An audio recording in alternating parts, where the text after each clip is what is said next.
Greetings, all. It's Max, and we're back, and we're doing a little bit of a test recording here. Christian movie review on The Wager came out in 2007.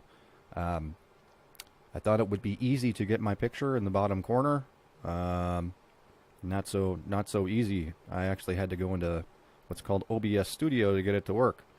So, we're going to test. I've never used this before, and it took me a while to get set up. You'd never know I was in IT for 10 years, including tech support. But hopefully this will work. This is starring Randy Travis.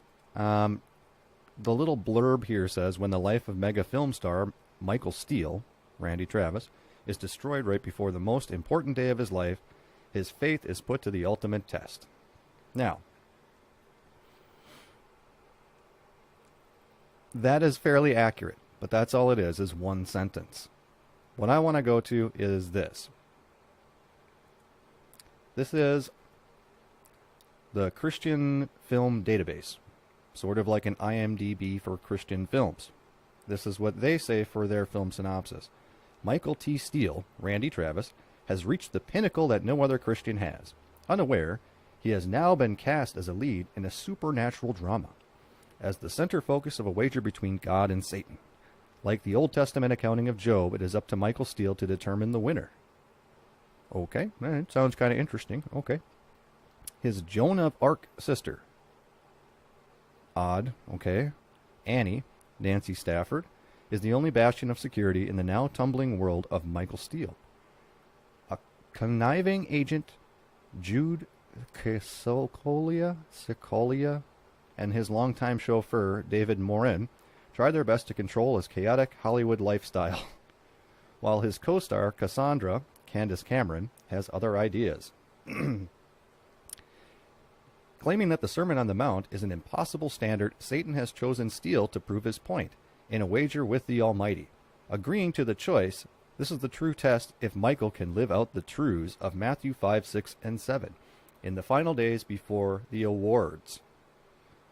Follow Steele as he... See, they misspelled his name right there. Follow Steele as he copes with his career. His crumbling marriage, we always have to have a crumbling marriage in these Christian films, and struggles with his faith, not to mention a few diabolical tricks and temptations by Satan. Well, see, that sounds like actually a fairly interesting and entertaining movie. This was not that movie. I don't know what movie the person who wrote this article, what movie they watched, but none of that stuff is in the movie. Like, none of it. Here's the basic synopsis and the basic rundown of the movie. Randy Travis is a famous actor. He's also a Christian. And he starts making decisions in his movie career based on his Christianity.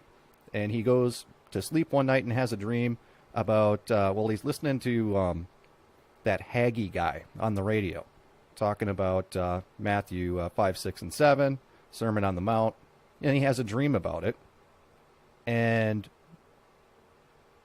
starts, they want him to do some things in some movies, and he's like, nah, I'm not going to do it. And the guy's famous enough, he can get away with it, but that starts a scandal. And apparently paparazzi are like everywhere, including in the guy's closet and in his bathroom or whatever. These paparazzi follow him.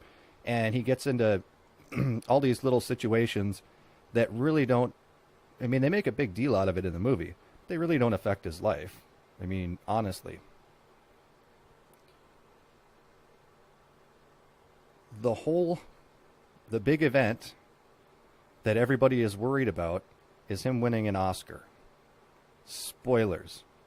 It's like, to call this a Christian movie, you're really stretching it. Because there is no Satan in this movie. There is no God in this movie. It's a Christian guy going through regular Christian problems that, of course, are bigger when you're in Hollywood. And some of the things that he gets in trouble for are silly.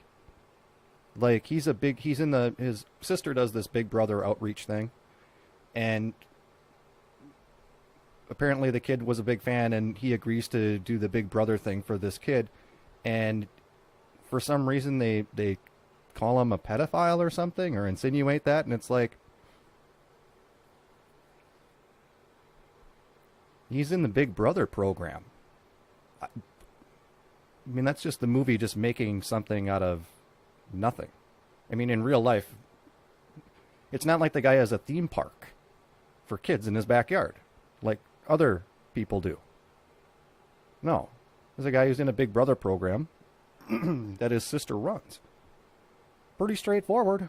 And there are a few other things that happen in this movie to him, and he thinks his life is falling apart, but at the end of the day, he's a super, super famous guy who doesn't need to work.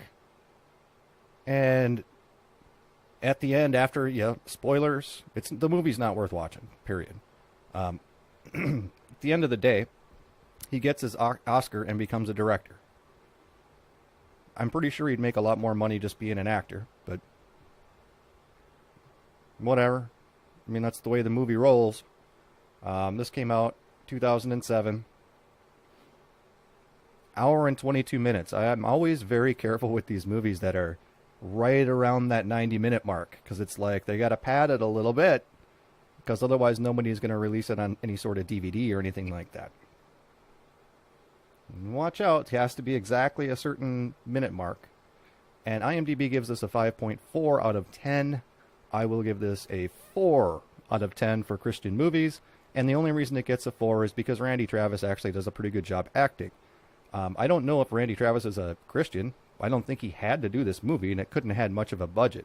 I kind of wonder if that was maybe part of some of his probation or something, that he had to do a Christian film.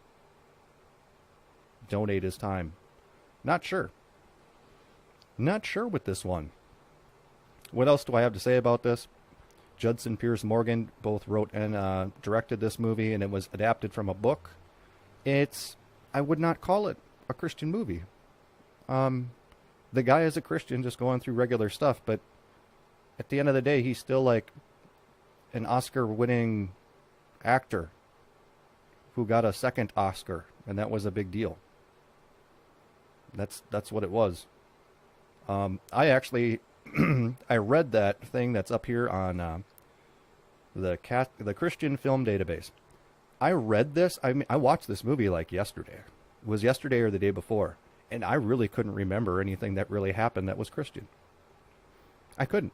And I'm like, how is this on Pure Flix? What is Christian on this? And I looked up this, and I read this film synopsis. None of this stuff happened. None of it. There's nothing in there with Satan, and there's nothing in there with God. The most you have is you understand the guy is a Christian, and he goes to bed reading the Bible and listening to John Hagee. That's it. That's it. And he won't do romantic scenes or something with his co-actress because he thinks it's wrong. Yeah. There's a lot of tropes in this movie. A lot of things that don't really make sense. Of course, in all of these movies, everybody has to be divorced or a widow. For some reason, that's a thing. In every Christian movie that really I've seen so far, nobody is ever happy and has other issues. Nope. No. So, that is my review of The Wager. I did think it was shot okay. The acting was good. That's why I give it a 4. You know, it's a typical Saturday afternoon Lifetime movie. Well, it's got Randy Travis, so if you like Randy Travis, then there you go. You're all set. Next one coming up, we are going to do Rust in 2010, which is a good movie. With that, we'll see you later.